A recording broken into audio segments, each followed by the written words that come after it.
find yourself on the receiving end of those early eliminations. For some teams, it will be absolute feasting, others potential famine, but they're all trying to avoid it, and everyone just aiming to try and climb as high on that leaderboard as possible. But Malabuka and Vico, they waste absolutely no time.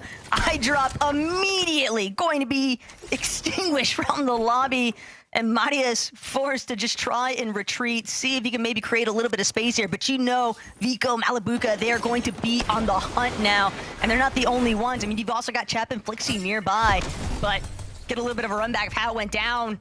iDrop just not as swifty on the drop there. Malabuka just beaming him the moment he turns around.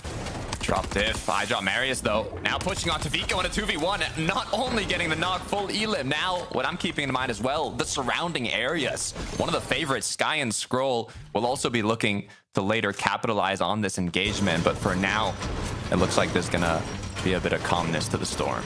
It seemed a little bit greedy there from Vico. He wanted to try and just further pressure iDrop, just continue stacking up eliminations, because keep in mind, 3 points apiece. That is a big way to build up a lead here. But now Malabuka, Vico, forced to retreat, although temporary. Pixopsy also lurking in the distance, but Darm and Deemish, they've already made their presence known. They seem as if they're also looking to get involved over by Slurpy Swamp. Far east, though, Shark, Teeny. And there were rumors of potential splits here between Mumsy and Sato. Didn't really anticipate that these two teams would want to immediately clash head-to-head. Dirty Dog's certainly a POI that can be split both ways. Yeah, we were kind of having talks. Will they be fighting each other? I mean, they're some very aggressive teams, but both elite veterans in the Fortnite space. So especially with the zone pulling far, the game plays out so fast, the map's so small. You can take those ticks early on, but we were talking about it. You know, that storm sickness, especially in a finals lobby, might end up being a bit prevalent. But Haris now in pink, playing the aggressive game. And Haris, he's just trying to see if he can bring down Podesai. He's gonna have to hope that Asa is gonna be able to back him up here, but dropped into the water. Some nice shots exchanged, but Podesai, they're gonna wind up just looking for an even trade here. Well played to Pink to cover fire, but Podesai, he'll be forced for the reboot. Asa just doing what he can to try and scramble here. It's just so tough.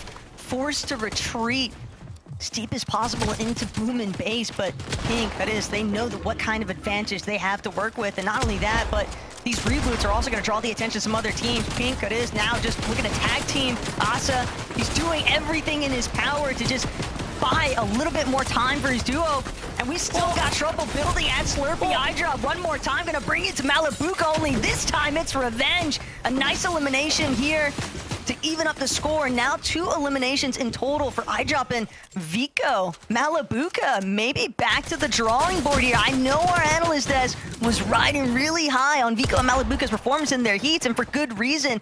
Those guys came out on top in Heat 1, and it didn't even seem all that close. They were really in control, but at the same time, iDrop and Marius, this is just a whole different tier of duos that you're dealing with. This is what I love about Reload. You can go down off spawn and still have a chance to make that comeback and win that engagement. iDrop with 2 eliminations now as zones closed in. They're kind of taking pop shots back and forth at each other, but no full commit yet. We do have a duo on the edge of zone. It's going to be Flixie and Co just kind of looking back, listening to the shots, but